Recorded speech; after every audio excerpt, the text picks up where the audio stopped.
Welcome doctor Paul V Mathew, the habit builder. പലർക്കും നേതാവാകണമെന്ന ആഗ്രഹമുണ്ട്. നേതൃത്വമുണ്ടെങ്കിൽ മാത്രമേ കാര്യങ്ങൾ നേടുവാനായിട്ട് സാധിക്കുകയുള്ളൂ. പക്ഷേ നേതൃത്വത്തിൻ്റെ നിലയിൽ പലരും പരാജയപ്പെടുകയാണ്. എന്നാൽ എന്തുകൊണ്ടാണ് നമുക്ക് നേതാവാകാൻ സാധിക്കാത്തത്? എന്തുകൊണ്ടാണ് നാം നേതാവാകാൻ ശ്രമിച്ചിട്ട് പരാജയപ്പെടുന്നത്? ഈ വിഷയത്തെക്കുറിച്ച് ധാരാളം പുസ്തകങ്ങൾ പറയുന്നുണ്ട്. തിങ്ക് ആൻഡ് ഗ്രോ റിച്ച് എന്ന പുസ്തകത്തിൽ എന്തുകൊണ്ടാണ് നേതാക്കൾ ആകുവാൻ ആഗ്രഹിക്കുന്നത് പരാജയപ്പെടുന്നത്, the major causes of failure of leadership എന്ന് പറഞ്ഞ് ഒരു 10ഓളം കാര്യങ്ങൾ പറയുന്നുണ്ട്. അതുമായി ബന്ധപ്പെട്ട ചില കാര്യങ്ങൾ വളരെ വേഗത്തിൽ സൂചിപ്പിക്കാനായിട്ടാണ് ഈ വീഡിയോ ചെയ്യുന്നത്. Inability to organise details. ശരിക്കും ഒരു ലീഡർ എന്ന് പറയുന്നത് ഒത്തിരി കാര്യങ്ങൾ ചെയ്യുന്ന ആളാണ്. തൻ്റെ ഫോളോവേഴ്സിനെ കൊണ്ടും സ്വന്തമായും ചെയ്യുന്ന ആളാണ്. പക്ഷേ ആ കാര്യങ്ങളെ വ്യക്തമായി ഓർഗനൈസ് ചെയ്ത് തങ്ങളുടെ ഫോളോവേഴ്സിനെ കോർഡിനേറ്റ് ചെയ്യാൻ കഴിയുമ്പോൾ മാത്രമേ ഒരു ലീഡറാക്കാൻ സാധിക്കുള്ളൂ. അപ്പോൾ എനിക്ക് എത്രമാത്രം കാര്യങ്ങളെ ഓർഗനൈസ് ചെയ്യാനായിട്ട് കഴിവുണ്ട് എന്ന് ചിന്തിക്കേണ്ട ആവശ്യമാണ്. രണ്ടാമത്തെ കാര്യം, പരാജയപ്പെടാനുള്ള ഒരു മെയിൻ കാരണം unwillingness to render humble service.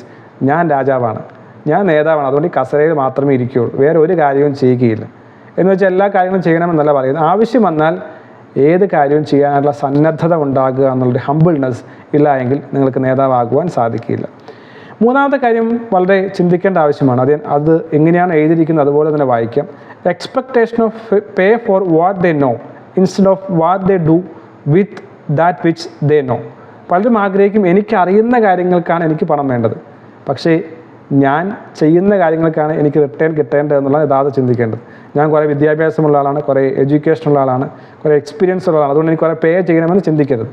ഞാൻ എന്താണ് ചെയ്യുന്നതെന്ന് ആണ് ലീഡർ ചിന്തിക്കേണ്ടത്. അങ്ങനെ ചിന്തിക്കാത്തവർ എല്ലാം പരാജയപ്പെടുമെന്നാണ് പുസ്തകം പറയുന്നത്. Fear of competition from followers. ചില നേതാക്കളുണ്ട്, അവരുടെ ഫോളോവേഴ്സിന് വളരാൻ സമ്മതിക്കുകയില്ല, അവർക്ക് ഒരു ഡ്യൂട്ടിയും ഒരു റെസ്പോൺസിബിലിറ്റിയും കൊടുക്കില്ല, റെക്കഗ്നേഷനും കൊടുക്കുകയില്ല.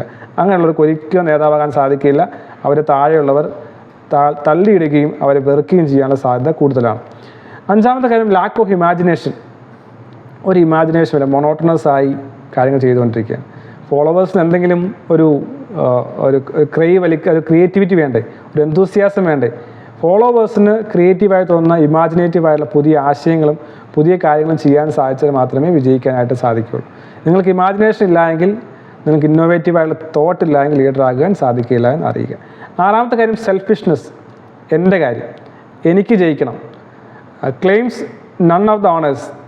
എല്ലാ നേട്ടവും എനിക്ക് വേണം, ഞാനായിരിക്കണം മുന്നിൽ നിൽക്കണം എന്നുള്ള ചിന്ത നിങ്ങളെ തകർക്കുകയും നിങ്ങളെ ആരും അംഗീകരിക്കാത്ത ആളായി മാറുകയും ചെയ്യും. ഇൻടെമ്പറൻസ്, നല്ല എക്സ്ട്രീം ആറ്റിറ്റ്യൂഡാണ്. ഒരു ടോളറൻസുമില്ല, ഒരു മോഡറേറ്ററുമല്ല, എക്സ്ട്രീം ആയിട്ടുള്ള ഇൻടോളറൻസ് ഉള്ള ഒരാൾ നിങ്ങൾക്ക് ഒരിക്കലും ലീഡറാകാൻ സാധിക്കില്ല എന്ന് പുസ്തകം പറയാം. ഡിസ്ലോയൽറ്റി.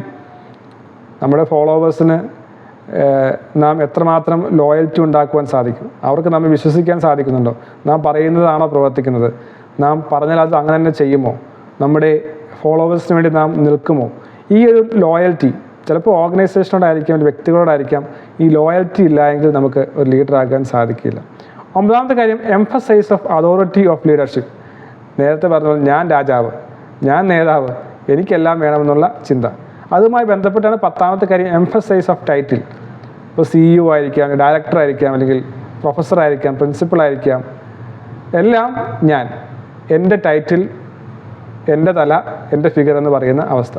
അപ്പോൾ ടൈറ്റിൽ ഇങ്ങനെയുള്ള സ്വയമായി കൂടുതൽ എംഫസൈസ് ചെയ്യുന്ന, മറ്റുള്ളവർ മനസ്സിലാക്കാൻ കഴിയാത്ത സ്വയം എന്നുള്ള ചിന്തയിൽ മുന്നോട്ട് പോകുന്നവരെ ആരും ഫോളോ ചെയ്യുകയില്ല, അവർക്ക് ലീഡറാകാൻ സാധിക്കില്ല. അപ്പോൾ ഈ വിഷയങ്ങൾ നാം മനസ്സിലാക്കുന്നുണ്ടെങ്കിൽ തീർച്ചയായും നമ്മുടെ ജീവിതത്തിൽ മാറ്റം വരുവാൻ ഇടയാക്കും. ഓർക്കുക, ലീഡർഷിപ്പ് എന്ന് പറയുന്നത് അത്യാവശ്യമാണ്. ലീഡർഷിപ്പ് ഉള്ളവർക്ക് മാത്രമേ ഉയരങ്ങളിലേക്ക് പോകുവാൻ സാധിക്കുകയുള്ളൂ. അത് നമുക്ക്